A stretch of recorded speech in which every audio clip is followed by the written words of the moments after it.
Good evening, everyone, and welcome to this workshop of the Board of Education of Anne Arundel County. Tonight, the board will hear about the strategic plan scorecard. The scorecard items will track the school system's progress toward meeting goals in the strategic plan. The five-year plan adopted by the board in May is guiding AACPS's work through 2029. While this workshop is open to the public, no public questions or comments will be taken. This workshop is being broadcast live on AACPS TV, which can be found on Channel 96 on Comcast and Astound, and Channel 36 on Verizon. High definition broadcast can be seen on Channel 996 on Comcast, Channel 496 on Astound, and Channel 2136 on Verizon. The workshop can also be viewed live on AACPS's YouTube channel. Thank you so much, everyone, for joining us. And now, Dr. Bedell. Thank you, Mr. President. Tonight, we are extremely excited to present to the board and to the community our strategic plan scorecard. As you all know, one of the areas of focus in coming in my transition plan was that we talked about developing a strategic plan that would guide the work that this school district would undertake over the next 5 years. That would then be accompanied by a comprehensive scorecard so that we can then come back and be able to provide updates to this board and this community around our progress towards accomplishing the goals in the strategic plan. For this presentation today, we have Dr. Shannon Pugh, Director of Strategic Initiatives, Ms. Anna Harding, Senior Manager of Accountability. And I just have to say this before I pass it over to you two. I know that there was a ton of work done to get us to this point. I had a scorecard in my previous school system. I think we have taken that and we have put it on steroids here in Anne Arundel. And so I am proud, and I will tell you before you even see this presentation, that I've already told them that this will become a national presentation around how we utilize data to track a strategic plan, but also how we will utilize data to make the proper budgetary decisions to move this system forward. So I'll pass this over to the two of you. Thank you. Thank you, sir. Good evening, President Silkworth, Dr. Bedell, and members of the board. For the record, my name is Shannon Pugh, and I'm the Director of Strategic Initiatives. And I'm Anna Harding, Senior Manager of Accountability. We come to you this evening to give you an update regarding the progress towards a scorecard that Anne Arundel County Public Schools will use to measure our progress against our strategic plan priorities and goals. Sorry, we had to organize who was going to do this. All right. As you are aware, AACPS board policy requires that AACPS engages in a cycle of reviewing and revising our strategic plan to ensure that our work is aligned with our mission of learning for all students. Furthermore, the superintendent's regulations for creating and monitoring the strategic plan include specific items as indicated on the screen. That will be our focus for this evening.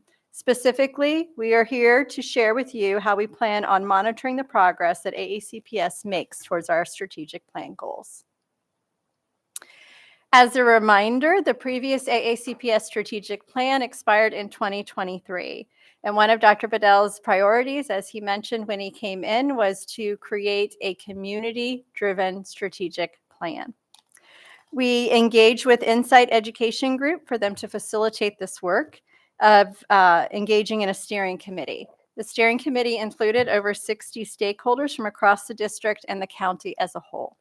Their work started in October of 2023, as you can see, and ended in April of 2024.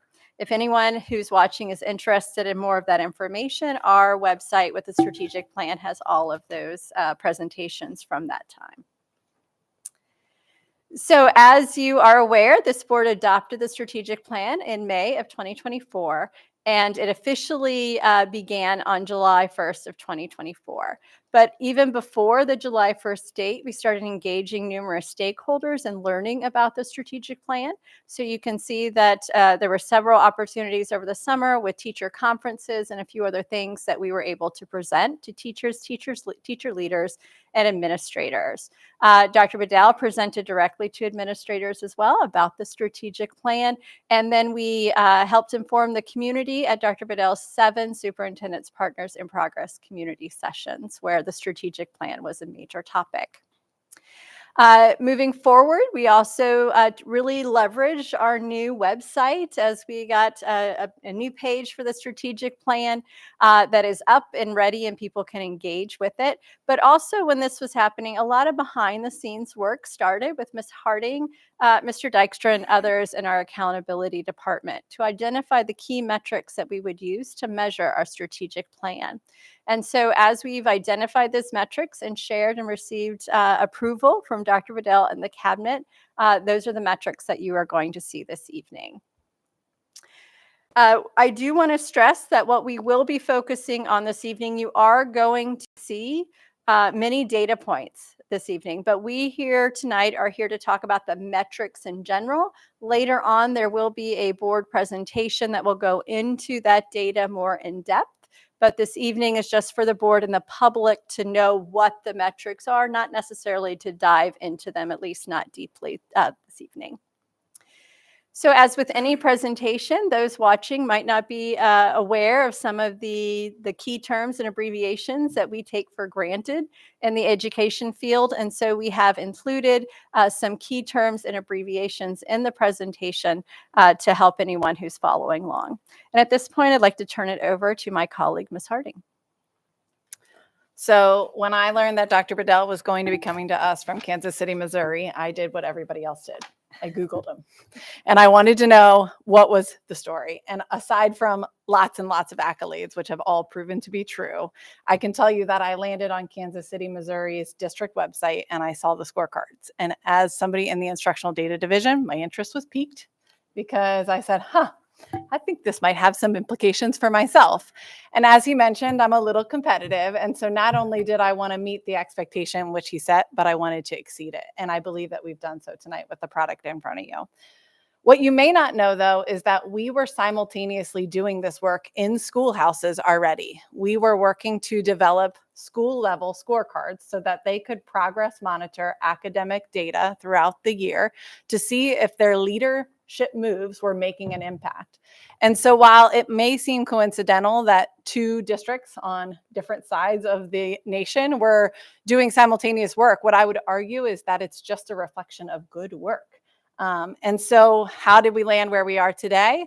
Why have this scorecard? I want you to think about it through the analogy of an old school baseball card. Cal Ripken, the grade 8, not to be confused with Alex Ovechkin, Washington Capitals grade 8, both fans of him. The purpose of a baseball card or an athletic card in any capacity is for the fans to be able to tangibly hold the players that they're cheering on and to know that the data is what the data is behind them. And a lot of these baseball cards from back in the day all reported very similar things, right? average hitting, or, kind of what their runs were for seasons. And this scorecard is no different, right? There's a lot of metrics that you'll see from school systems that we all report on, because that's what we hold to be kind of the thing that we should be holding ourselves accountable to. But I want to emphasize that this is not the only data that we use. We're already at 5 pages of data, as you've seen, and we wanted to make it consumable, but we know that there's lots and lots more that's behind it. And I want to emphasize that just because it's not on the scorecard doesn't mean that we don't value it. We are affectionately coining that data behind the data, to cite Jason Dykstra here. And so just know that when you see what's in front of you today, this is what we think is the most important things to measure the true progress of our strategic plan over the next 5 years. So to sum it up nicely, it's district level data to provide a layer of transparency between us and stakeholders to really see, are we shifting the needle with this strategic plan? This page should look familiar. It's page 11 on the strategic plan. And I just want to call your attention to it again as a reminder, because this strategic plan was designed with alignment on all levels of accountability. So that means we start at the top with federal accountability and state accountability with ESSA, the Maryland Blueprint Law, in addition to one more that you may be unfamiliar with, which is the school improvement cycle, which is something that we've been working on over the last couple of years to systematize school improvement planning. Prior to the adoption of the strategic plan, we are asking schools to write goals that are aligned to ESSA. And so by having a strategic plan that's aligned to ESSA, we've really kind of, through the transitive property mathematically, created this alignment from top to bottom so that leadership teams are aware of what is being asked of them, and it's all the same language and nomenclature. So for example, something like attendance, you can look at attendance rates or you can look at the percent not chronic. We wanted that consistency so that people knew what was being asked of them and what was being measured at all points. Couple reminders, ESSA, I've sat in this chair before and presented to you. We are getting fresh new ESSA data in December. And so as data is released, so the scorecard will be updated. We want to be sure that all of the data that we have is reflective of what is on the MSDE report card so that there's nothing out there conflicting. In addition to that, that alignment, we are going to denote visually with a little house image on every single slide for goals that do directly connect to the ESSA accountability. So I'm kind of excited to sit in front of you today and proud of a scorecard that aligns from the federal, state, local, and school accountability systems top to bottom. This slide up here is intentionally not labeled with data. The purpose of this slide is to emphasize that we have elected to report on student groups that represent greater than 5% of the population. I want to be clear, we value all students, regardless of the population percentage. However, in order to make this scorecard as consumable as possible, we didn't want to fill it with tons and tons of numbers that would make it overwhelming. So these are student groups that have greater than 5% of the population. And in agreement with the last slide, we are also trying to align to ESSA. So ESSA uses the student group economically disadvantaged rather than farms. That is one of the categories within the farms umbrella, but we have elected to report on that one, again, just for that consistent alignment to ESSA.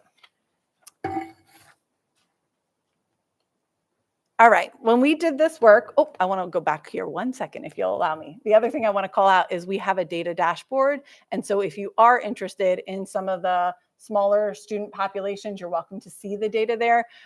One other thing that we are careful of, though, is data privacy and ensuring that we don't report on data where the N size is small and would compromise privacy. So I just want to call that out as well. When we did this work alongside of several employees, we had 4 commonly agreed upon metrics here. One is that they had to be updated annually. They couldn't be so complicated that it wasn't an automated load. And what I mean by that is, it wasn't a singular point of failure. Anybody should be able to access this data. And so that's what we mean by that second bullet up there. It needed to represent and reflect all of AACPS. So while some programs like community schools are doing really great things, and we want to acknowledge that, if the entire district wasn't doing it, we didn't want to put it on the scorecard.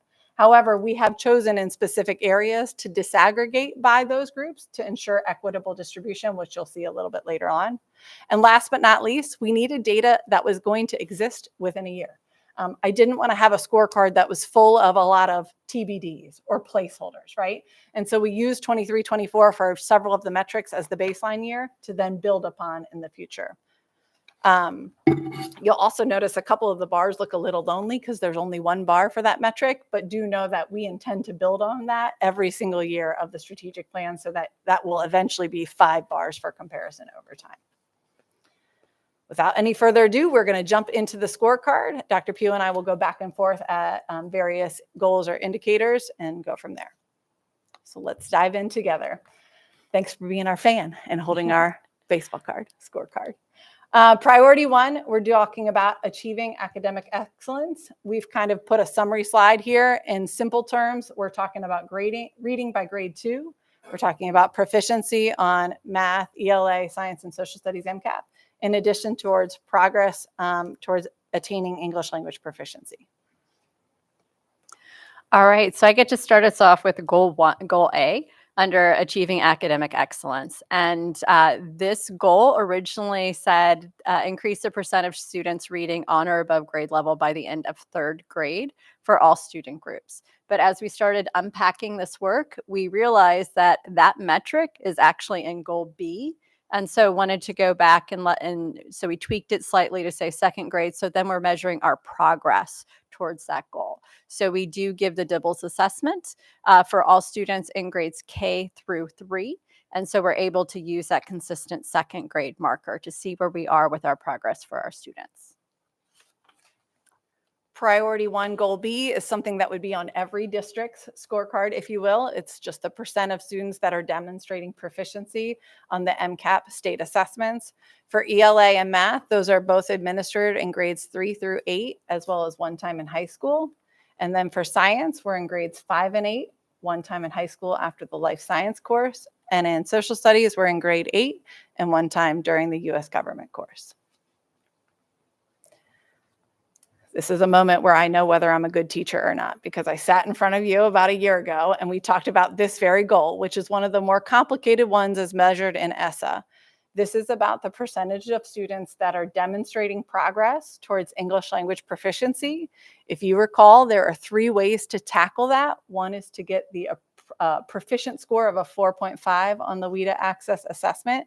Ways 2 and 3 are really targets or growth measures that are defined by MSDE's ESSA plan. And so this allows for non-linear growth. As we know, students don't always fix a perfect linear line. And also, we know that language isn't developed completely in a year, right? It takes time depending on entry. And so this allows us to accommodate all students regardless of their entry. Moving on to priority 2, we're talking about readiness and transitional preparedness. We are specifically looking at kindergarten. We're looking at college, career, and life, which we're going to talk about the complexities there, in addition to graduation. All right, so looking at our first metric for priority 2. So our goal is to increase the percent of students ready to transition to kindergarten for all student groups. So we have the kindergarten readiness assessment here in Maryland. As you know, the state went out and found a new vendor for the KRA assessment. So we have last year's data. We do not have a data point for the fall of 2024, but we are expected to have one for the fall of 2025 per the current plan for the state. And so this is one area where we will have one gap year, if you will. But I do want to stress that kindergarten readiness assessment is designed to be given in the first 6 weeks of school. But we and our students in our schools, teachers in our schools are constantly monitoring the progress of our students. So kindergarten, just like our other grades, are being monitored through DIBELS and other curriculum assessments. As somebody who works in the instructional data division, I have seen very few words who have as many definitions as college and career readiness. As you know, depending on the organization or overarching guiding body, they define this differently. And so rather than only electing one like Blueprint or like ESSA, we've decided to report on the things that typically contribute towards those. It's important to recognize here that it is our goal in Anne Arundel County Public Schools to develop students with market value assets, and we believe that these metrics will contribute to doing so. And so this is going to be broken down into 2 sections. You'll notice that there's a section that kind of looks like a quadrant. The top left quadrant is about career and technical education. It's about who is accessing those, and of those that are accessing it, what percent are successful, and similarly, the number of industry certifications. In the top right, we're talking about dual enrollment. Those are the students that are currently enrolled in our institution, in addition to a higher education, often AACC as our partner. The percentage of students that are accessing that opportunity, and then of those students, what percent are earning credit. The bottom left is about advanced placement and international baccalaureate diploma-bound courses. Again, what percent are accessing them, and what percent of those who are accessing are demonstrating success with the designated metrics for each of those organizations. And last but not least, as we know, SAT in the bottom right, we're reflecting the average score for evidence-based reading and writing, in addition to mathematics. All of these components in the quadrant are reflecting our graduates of last year. As we know, though, we also administer the PSAT as part of the National Merit Scholarship Program to our 11th graders, and we have also included them as it is a prerequisite for the SAT success. So we have sort of 2 cohorts of students, the top quadrant about graduates from last year, and then this is the 11th graders from last year and their average scores. Just as a reminder, PSAT scores are slightly different than SAT. They're out of a 1520 as opposed to the 1600. So we expect to see some differentiation between those 2. And we all know that this is the moment we aspire for when we have students in our high schools, or really any of our schools, is to walk across that stage and shake their hand. Graduation is such a critical milestone for students, and it really not only helps the individual student, but society as a whole. And so this was kind of a no-brainer in terms of its incorporation into the plan. It was a critical addition. Moving on to priority 3, this is all about our staff in AACPS. We're talking about retention, diversity in terms of race and gender, as well as nationally board certified teachers. When we talk about retention, we're looking at 23-24 to 24-25. We retained the percentages, as you can see on the slide. To clarify, instructional employees is considering our Unit 1 staff, and non-instructional employees is considering Units 2 through 6. Please be aware here that we have excluded separations that we would deem either neutral or intended. So for example, we're not going to hold ourselves against when somebody gets retirement, as that is a well achieved or earned metric. Also for things like performance, we have excluded that. We are only really trying to reduce voluntary separations in this metric. It's important to consider as we think about the next one. So goal B is about proportionality in terms of our students and our staff. Those same designations for Unit 1 instructional staff and Units 2 through 6 hold. In our ideal world, those colored rectangles on the visualization would be equal, right? That we would be proportional. And as you can see, we're not quite there yet. But I want to be clear, we're not going to remove staff, because that kind of is counterintuitive to goal A, right? So we want to retain staff, but in those that we hire, we would like to ensure that we are reflecting the students in which we serve. To be clear, this is going to be a hard metric to shift with over 10,000 employees. You're not going to see large percentage swings here, but we do aspire to, as we hire more and more, that would reflect our student population more and more. So we have both included the whole staff as well as those that have been hired in the last year.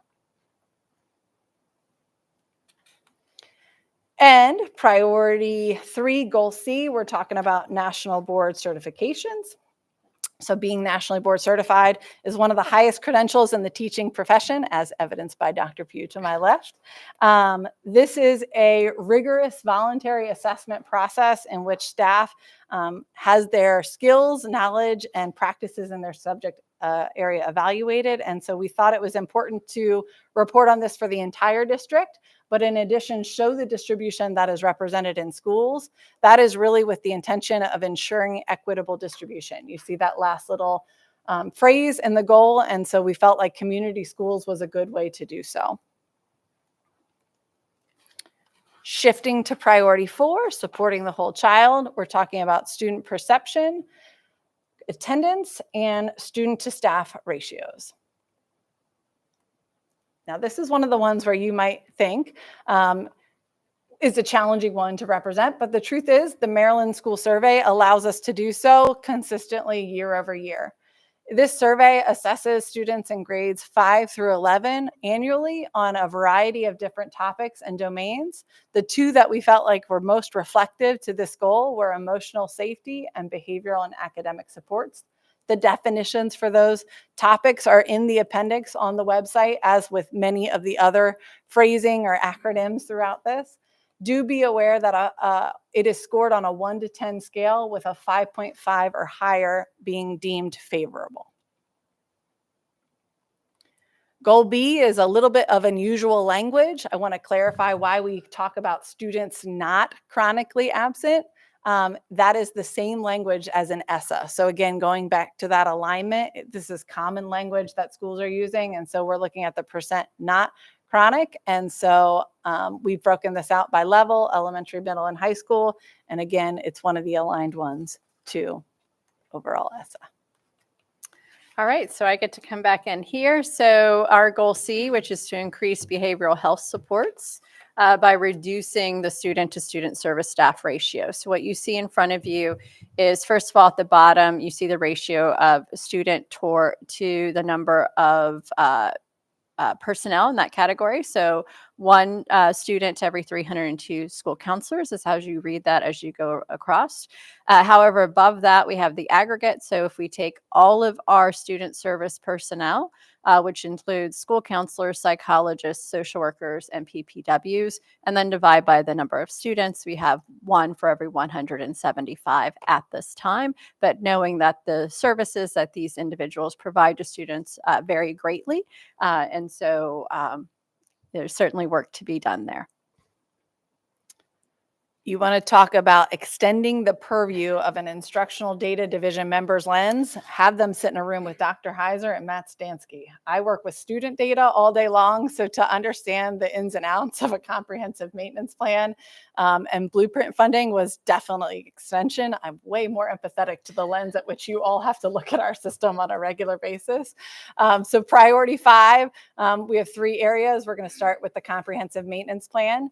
That is broken into 3 areas: grounds, custodial, and maintenance, and it's scored on a 5 to 1 scale. I know that seems backwards, but that's how they do it, and so we're reflecting and not switching that up. Between a 1 and 2 is our target level performance, and so again, transparency, this is where we're at, and this is what we will be assessed on annually into those 3 areas. Goal B is about students having the right things that they need in the spaces that they have. This is a trickier one to measure. We felt really good about where we landed here in terms of looking at the percentage of students that logged into the learning management system monthly over the span of an academic year, in addition to the total number of devices. And to clarify, we're talking about Chromebooks, laptops, and iPads here. And this is the only one that we TBD'd on data. And why do I feel okay about that? Because I trust Matt Stansky. I want to be honest, this is a newer thing that we are reporting on. And so MSDE is not making that public until October of 2025. When it is, we will be sure to incorporate it in. We are working towards making that as comprehensive and comprehensible as we can. So in addition to learning lots about our school district, which I'm grateful to have the opportunity to do, I also became a little web designer. And that is kind of a neat experience because I feel really great about this scorecard being in our native text, which allows for translation for all stakeholders to see our metrics throughout and to really understand what we're doing. So like all of the rest of the website, well done for adopting a platform that even I could develop websites in. Excited about this being public facing today and reflecting the scorecard PDF holistically. So that leads us on to our next steps. And so we are going to reconvene our steering committee for the strategic plan so we can actually present this information to them to see if they have any specific questions. I know when I've worked on projects in the past, sometimes I never saw the end products of any of those. So we certainly want to value and honor their contributions so they can see where we are at this time. Then we're also going to have to see which of our goals we're going to make specific SMART goals for. So it's one thing to say where we are starting, but we also need to look at what is realistic to be our endpoint in 5 years, and do we need to make specific metrics by year for those, or are we going to see organically how some of them just grow because we might not have historical data to see what the growth should be in certain areas. We are also going to debut an interactive strategic plan data dashboard. So we do have a data dashboard already on our website that some people find and some people don't. But this next one is going to be very front and center on our strategic plan website where people can go in and play with some of the data as we have it, and they can look at the scorecard. We also do know that it is up. Parts of the scorecard are actually up today. We were able to put a few things up, but not the interactive piece just yet.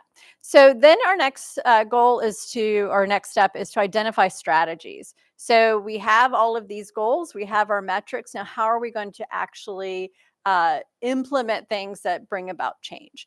And so we are going to identify strategies. We've already done a lot of this already, but identify strategies that already are at our front and center. For example, in Blueprint, we are required to increase access to pre-kindergarten. Well, guess what? One of our strategies is going to be to help make sure that more students are kindergarten ready, right? So that's just a natural strategy for us to work on. We also have other pieces from like the Ready to Read Act and other things in ESSA that we can certainly implement as strategies and really focus on those. But then we're going to have to look back and see where those gaps are and where we can identify other best practices to use as our strategies. And ultimately, we will continue to monitor all levels of the organization to ensure realignment and with our strategic plan as needed. We are now open to any questions if anybody has any. So let me just say a few more things to kind of bookend this presentation, and then we'll definitely open it up to the board. As you all know, you've had an opportunity to see some of the data. And as I've said from day one, we will not shy away from presenting the good, the bad, and the ugly. These scorecards don't hide anything.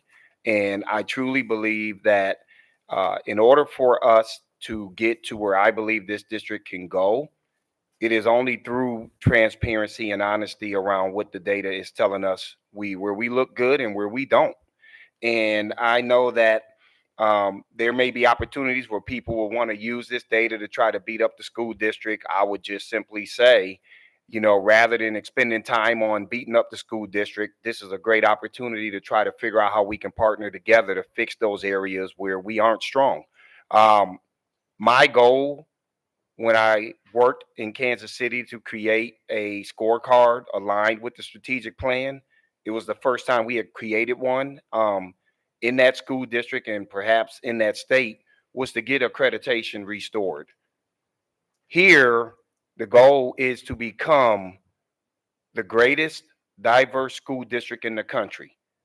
If we do the things that this strategic plan calls for, if we stay true to being honest about the data and then attacking that data in a very strategic way and moving the needle for all of our students, we will become an absolutely phenomenal school district in this country. And we think that this is the beginning of us absolutely moving towards that direction and continue to trend into hitting that stratosphere. So with that being said, Mr. Silkworth, I'll pass it back to you all. Thank you, Dr. Bedell. So we're going to go in roll call. Thank you, Dr. Bo. We're going to go in roll call order this evening. And let me see. First of all, Ms. Corkadell. All right, thank you. So I have a total of 3 questions, or one, two, three, four questions. I'll take the first two, and if time permits, Mr. President, I had a couple of funding related questions on the details. The first question is slide 21, page 11 on our little thing. So I first want to say how much I appreciate all this. This is exactly where we've always needed to be, and getting there is very exciting. So as it relates to a CTE, and then you have APs and dual enrollment, we have one in one magnet of STEM. And then we have CASE, which is hoping to be in that category eventually with an FFA in agriculture. You could take a CTE track or CTE courses at one of the CATs. That would also apply to APs, aka biology, for those trying to figure out the agriculture connection there, not just botany. And you could also be doing dual enrollment to start those courses, because like in CASE, over the vast majority of folks in the agriculture business have at least one degree. And so likewise with STEM, computer graphics. So if you're a comp sci person and you don't go to STEM, you could end up at a CAT, for example, to keep additional computer specialties. I say those examples to say that when I'm looking at this data, there would appear to be a lot of overlay in some of the career paths. And so could you explain a little further how that translates back to some of the diversity of career paths contained within certain categories? Like, how are we tracking that? Because as I said, they could be enrolled in Magnet and taking a variety sitting in here. Dual enrollment in AP is the obvious one, right? But I wanted to bring up a couple outlanders that do include some CTE components. Or like the Cisco certifications for IT, which are turn into wonderful interns for AACPS. So a couple of really great points there. So from the state perspective, it's never intended that students only have one pathway. So very much students could be taking a dual enrollment course, an AP course, being the CT program, exactly what you identified there.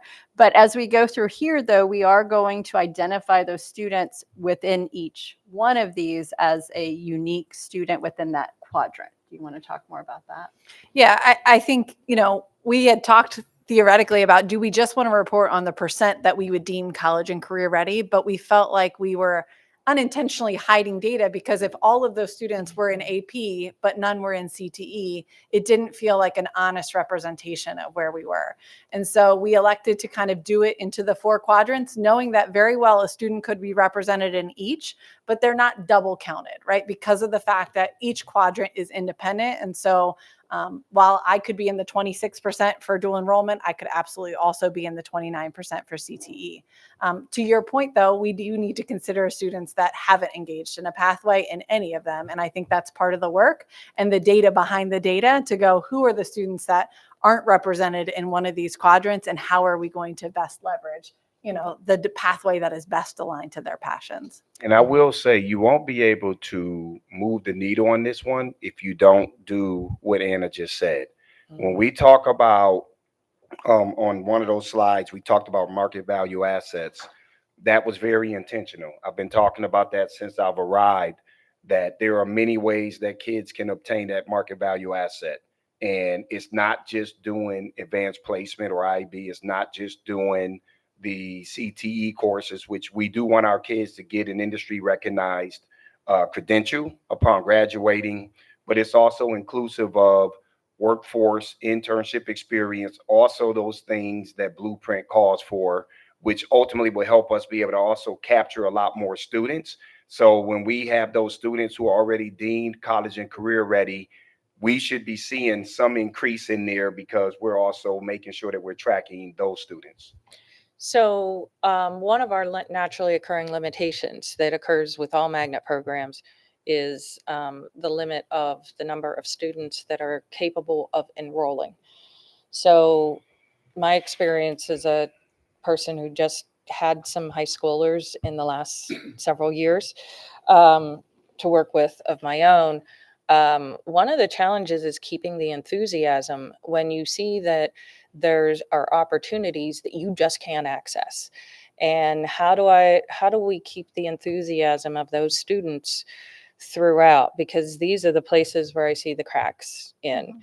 And for a student with an IEP, for example, they may not have that IEP for the full 12 years, 13 years of their career, but those challenges may continue to follow them, and that creates a limit.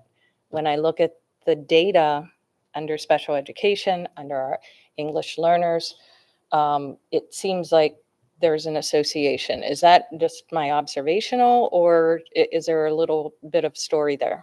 So I want to talk a little bit about the opportunities for that industry certification, first of all. So some of these industry certifications are multi-course experiences. But if you, in your spare time, if you want to look at our program of study, one of the very first pages actually lists all the different industry certifications that students can earn. And sometimes it's at the end of one course, depending on what it is.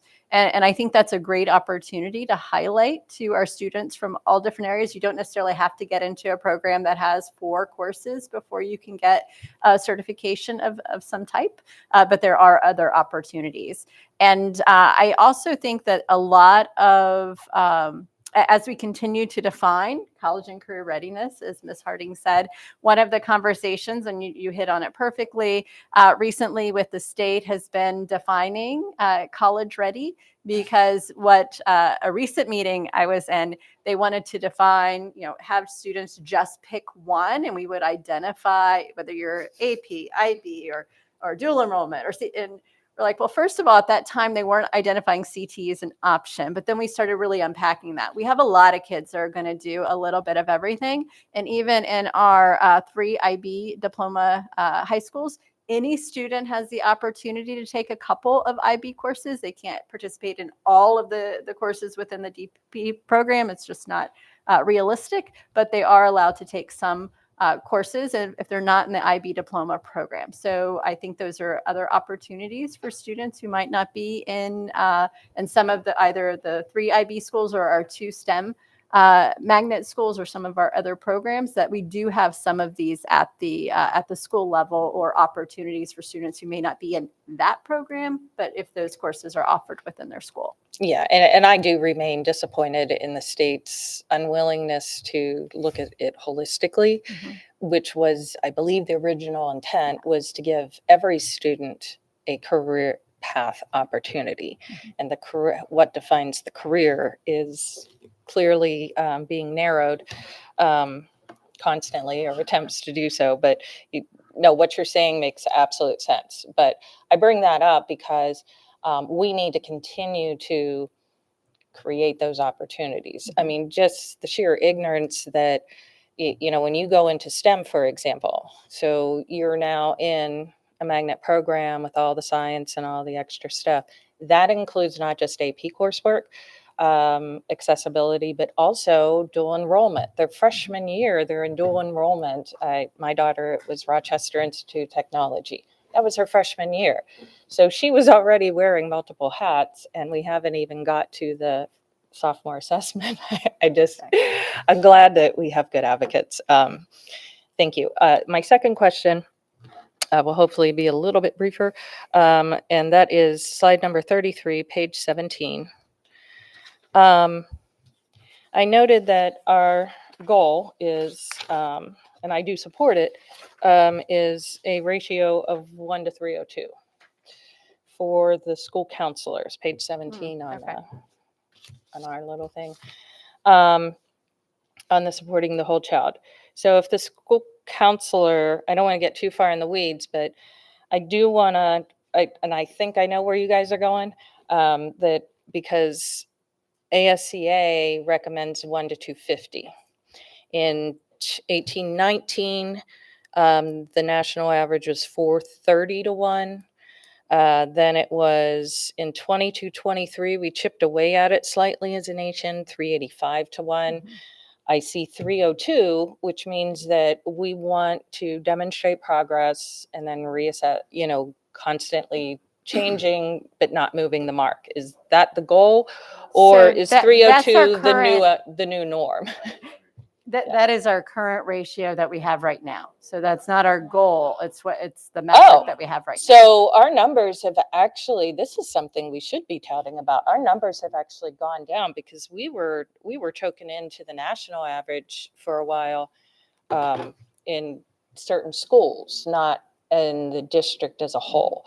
So a goal would be maybe to reduce it in specific schools before we start doing because we wouldn't want to reduce it in one cluster that has a good ratio before addressing the disparity of like in Arundel. I think of Arundel, it comes to mind, and that's why I remember the 400 number at one point. And I know we were down in our staff to begin with, in total. We were behind in FTE, so that's a good number to begin with. But that would be like a goal, right? Would be to get to that national reduce it, yes, ma'am. average or to a similar benchmark, right? Okay. And then President, I'll defer over. I just had a couple quick funding questions of clarification on blueprint and transportation. Thank you. Do you?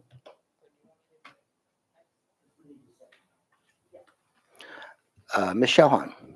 Yes, firstly, thank you so much. I really enjoyed going through this in advance, and just such a thorough presentation. So thank you so much. I'm really grateful. So my first question about the dashboard itself. So that's going to be obviously system-wide, but are stakeholders and individual schools going to have an individual report card? Yeah, so the aspiration is to make that public facing and be able to drill down, obviously not seeing student information behind Yeah, of it, course. keeping it de-identified, but Yeah. that is the vision. It's going to be a little bit of a process. We had to kind of solidify this first before Yes. we put the effort in there, but that is absolutely where we're headed. And schools are already kind of doing this work internally, as you can course. imagine, even Yeah. without that dashboard, right? They're looking at their own performance all the time because because of that alignment shows up everywhere else in terms of ESSA and their report card and their school improvement plan. So absolutely. And Great. just for the scorecard, however, those metrics are just going to be These district. will only ever be reported on the district, District level, level. but on the dashboard, I think the aspiration is to be able to drill down. I'm sorry, one more time. So we're not going to have the scorecard with 100 and something schools for each one. So it'll No. just be the district-wide. Yeah, the district-wide data, one. But then the dashboard. The could get- dashboard will yes, have, if yes, you ma'am. wanted to look at Yes, ma'am. Folgers from High School or whatever. And I do believe, Ms. Shelheim, a lot of that data is already available. Our schools can go Right. in school by school now and pull that up. MCAP, Yeah, Dibbles. all of that's in there. Oh, absolutely, Yeah. absolutely. But in this lovely, beautiful format, though, eventually. So I think the data dashboard will have what you need from this format, but it's Yeah. not going to look like a PDF at all. Okay, Yeah, it cool. won't. Yeah, I can tell you, it won't look like this for All right, every no, single that's school. fine. Yeah, No, that's fine. That's Yeah. fine. Yeah, I just wanted my, Yeah. my, I know. Not just I saw my- where you were going. Okay. yeah, Yes, ma'am. not necessarily my expectations, but Yeah. the greater Yes. I think public. it's fair. Yeah, for sure. All right, cool. Thank you for that. And then I had one. I mean, honestly, this was so thorough that I really didn't have much, but slide 29. That weird pie chart. Yeah. All right, so okay. So what number represents the red bit? Those are non-school based and BCTs. So what's in the blue are school-based ones, but like Dr. Pugh, for example, to my left, is a non-school-based personnel with an NBCT certification. She's counted into the 422, but would not be represented in the 316 or the 73. So is Miss Jackson over here in the blue. Ms. Jackson and I are the red. There's 33 There's, okay, that are 33. non-school based. Okay. I'm just trying to think if I had. I mean, one of my major questions was about the ratios. I know we're working towards what the national standard should be or is. That's really all that I had. I'm just really grateful for me this happy. amazing amount of, yeah, so it's a testament to the quality of the presentation, right? I have very little to say. Thank So thank you so much. Thank you, Have Ms. a Schulheim. good one. Ms. Hamdawi. Firstly, I will echo what my colleague said. Thank you both so much for a wonderfully informative presentation. Firstly, on slide 35, page 18, for the metric on facility maintenance, do we have any specific performance indicators that are used to evaluate the grounds, the custodial, and the maintenance? Yeah, so again, I told you when I talked about this, you talk about opening my eyes, my world is all student data. But first of all, when you go to the website, it's live linked to what the comprehensive maintenance plan is. And so that's a big document if you ever feel like reading it all. And there is quite a bit in there. And I learned something new. I didn't know what APA was, and it's a national sort of standard for these sorts of things. So there is absolutely more data that is representative. This was just the nice kind of high level, but you can link into it and really get in the weeds. Yep. Yeah. Okay. Thank you so much.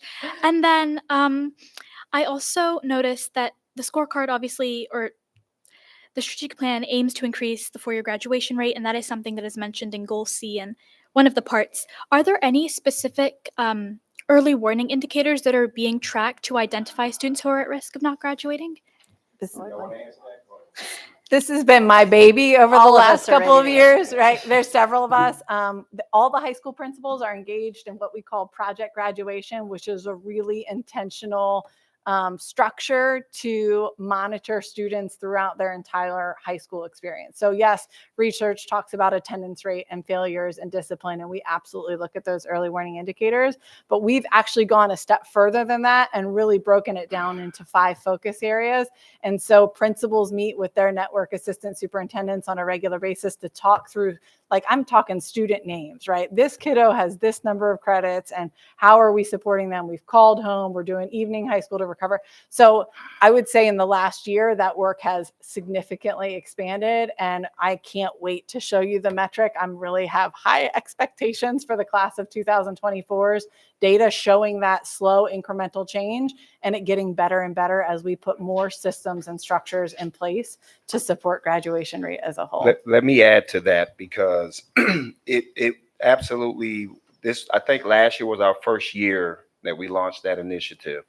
And unfortunately, we have to wait until February before graduation rate data is actually released.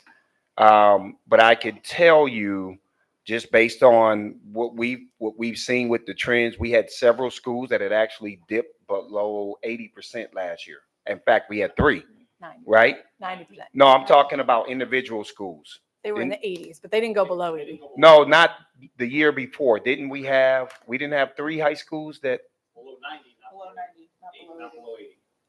Oh, I'm so confused, because I thought we got hit with Glen Burnie, North County, and another school. Okay, we'll figure it out. In any event, I can tell you those 3 schools, we know that they have made some significant progress because of the intentionality of this particular initiative. All right. Thank you, everyone. All right.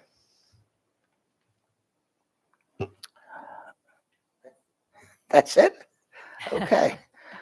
So I may have some comments. I don't know that I have many questions, but I do want to start by saying it is absolutely amazing what you have provided to us. I have to tell you, you've also increased my workload, which is maybe a good thing, I guess. I don't know. So as I react to some things that I've heard, Anne Arundel County Public Schools, this is a good system. and we're on a journey to become a great school system.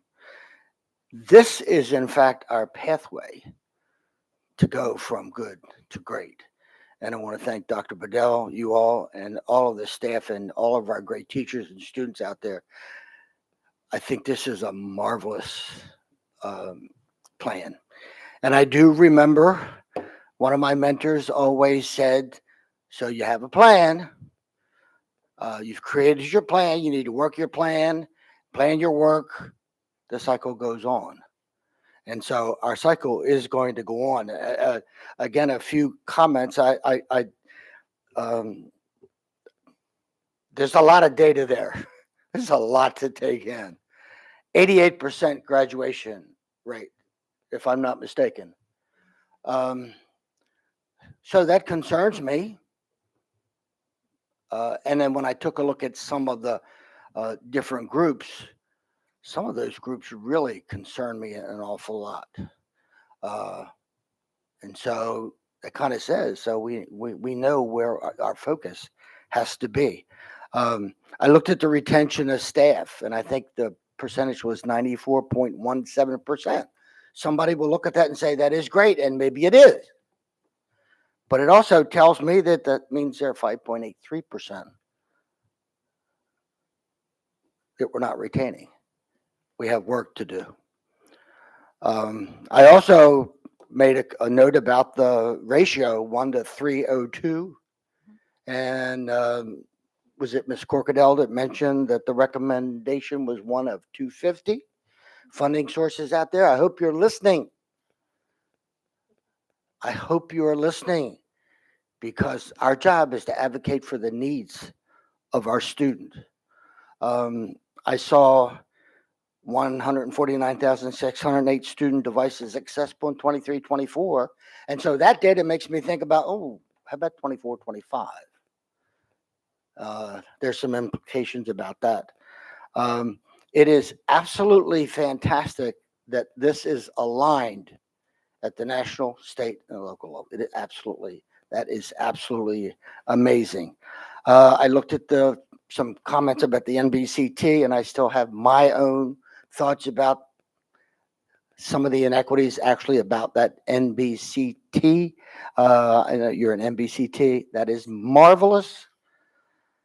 However, I have questions in my mind about that. Now, correct me if I'm wrong. All of our schools have a school improvement plan. Yes, sir. Every Can school. confirm. Loaded all of them with some help. Worked on those committee, worked on that a lot, but that is so critical at the local level as it is critical at this level. And so I assume that will go on and will in fact be enhanced by what we're doing here. There was a comment about ensuring equitable and transparent funding and resource distribution. And this is a mandate of the blueprint. Yes, sir. That in itself makes me wonder what a huge undertaking, because some of the data that we looked at in part of this kind of broke that down in terms of the foundation and other funding. And the state's going to check to see what we do about that. So I probably have a few other comments, but at this point in time, I'm going to go around and see if any of my colleagues have anything else to say. And we'll go back in the same roll call order. Ms. Corkadell, back to you. And if I could, can I say Yes, something Dr. real Bedell, go quick? ahead. Just for the record, because we are recorded. So that graduation rate discussion we had a few minutes ago, it was based on 2023. We did have 3 schools that did dip below 80%. What we can say without saying is we anticipate that there will be 0 below 80% when the data comes in February. That's all I can say. Thank you. Ms. Corkadell. Thank you. And actually, some of your comments are kind of my commenty questions, so to speak, as it relates to funding. Because one of the reasons I'm asking some of these questions in these things about how we get better, more equitable and CTE environment, college career ready, CCR stuff, and other such. And so I just wanted to highlight a couple things and ask maybe opportunity to clarify a little bit more. My understanding is with pre-K, when I looked in, and this is on the scorecard itself, and in the back, our last page, I don't know what page it is on you guys's, the expenditures in the following categories can be used to meet the needs for the pre-kindergarten students, included without a restrictive note, student transportation services. So because it does not have a restricted note like the others do, am I safe in assuming that means that money that would be money that if our funders wanted to give us or recognize the needs that we recognize, as I think is a better way of putting it, in that regard for pre-K, that there would be no takeaway from the other student transportation dollars, and it could be fully funded to the level that requested and granted at the local level, right? Because in other words, it's not something that the state's going to give us, is not going to give us any, not at least in the next few years, is my understanding. But to get us out of the space of the need goes beyond the community schools and ensuring that those kids are not left behind because of a zip code, because that's exactly what happens. The need is identical with this student as it is sitting in a zip code that has a community school. And so this would be a conversation we would have or could have about maybe those minivans that we did not get funded for example, could be providing a student at Hillsmere the opportunity to go to Mills Parole, for example, to receive pre-kindergarten services or continue their pre-kindergarten journey beyond 1 year in, 1 year out. So a couple of things there. So first of all, we will accept money if our funders would like to give us funds. We would certainly be happy about that.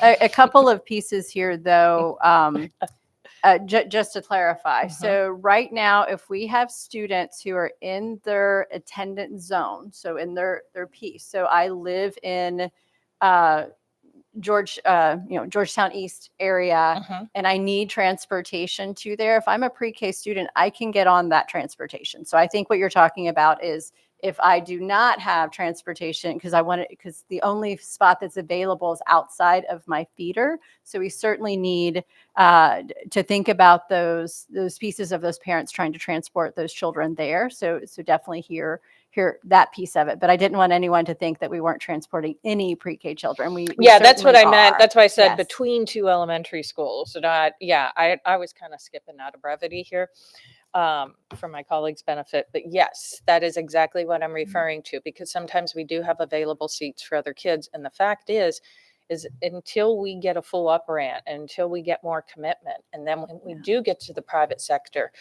Anne Arundel County, unfortunately, is absent all public transportation that is adequate or sufficient for that a parent could use for students to transport. And we purposefully try to keep as many elementary schools as possible off those main routes, I will also add. So I thank you for the clarification, but that is what I'm reading, that, because there's these little annotations that can confuse folks. And to that effort, the special education funding on blueprint funding versus what we can and should be doing beyond the blueprint funding, but we know to meet the needs of the kids. Could you guys give us an understanding of what that percentage of our special education funding in our current situation, not for the ask that we do, but under our current, how much of that is blueprint fund, in the blueprint category, and what percentage of our SE funding is sitting outside of that right now? Do you So know? I would have to definitely defer that to Okay. Mr. Stansky to break those pieces down. Mhm. But you are absolutely correct that our expenditure, our required expenditures within the category of students with disabilities is higher than the amount that Blueprint has the funding formula for. A lot of federal pieces with funding for special education. It's very similar to other things where, like in Title I or something, once you pay for it once, you have to keep paying for it continuously. So I would have to defer that to Mr. Stansky at a different time. Yeah, and I think that's going to be an important conversation because there is this willingness to say, well, we've got to fund Blueprint, so we can't go beyond the scope of Blueprint. We're required to do that By federal law, these, yes.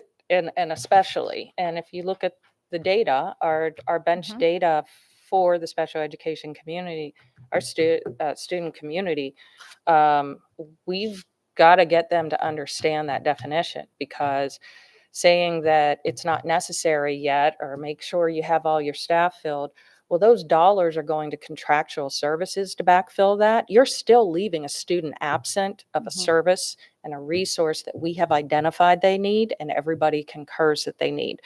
So when we talk about special education funding, our system is well educating those students, but we know that those resources directly do connect. It doesn't always add up to more money, but in this case, if you're not funding at adequate levels, then you will always need funding to be part of the solution until you can get to your baseline, and we are not there yet. So that's a little more commentary than I think it is question, but thank you. I just wanted to make sure I'm reading it properly and that people understand there's a really good reason why I think we're annotating it that says beyond the Blueprint, Mhm. in the postscript of that. That does not mean we're not obliged to do it. And our partnership for that obligation, and when we do not meet it, does go directly and extend directly back over to the county as being culpable for it, just all the same. So, but thank you very much. President Silkworth, you and Sir, your commentary kind of addressed a little bit where I was going with the rest of it. So thank you very much for that. Thank you, Ms. Crocodile. Ms. Chalheim. Oh, I'm good. Thank you so much. Okay, so that brings it back to me, and I think I'm good also. Again, I want to just reiterate the fact that this is a good system going from good to great, and I think we're actually much better than good right now. We have been on our way to becoming great since the arrival of Dr. Bedell and the great work that everyone here has done. I maybe did have one question, and if I go back to my teacher days when I was creating goals for my kids, a lot of the goals here don't have a lot of specifics tied to them. It says increase. Yes, sir. Well, increase. So I'm going to make some assumptions here that the SMART goals will Exactly. will. I promise.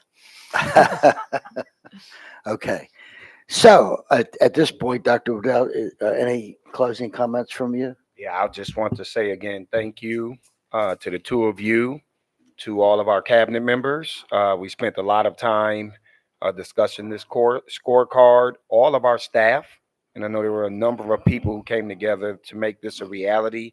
I took some pictures of it now that it's public, sent it to a couple of superintendent colleagues already, and just said, hey, this is I mean, to the point where we even have facility stuff in here. I've never had a scorecard that had like facility data. So it's just next level. So I just really can't express to you all how proud and pleased I am with what's been created, along with the data dashboard that Dykstra charged folks in your department with putting together. So thank you. All right, let's go home. Thank you, Dr. Bedell. So thank you, ladies and gentlemen. Our board will meet Wednesday, November 16th. It will be an open session at 12 o'clock. Thank you so much for being here. Thank you all.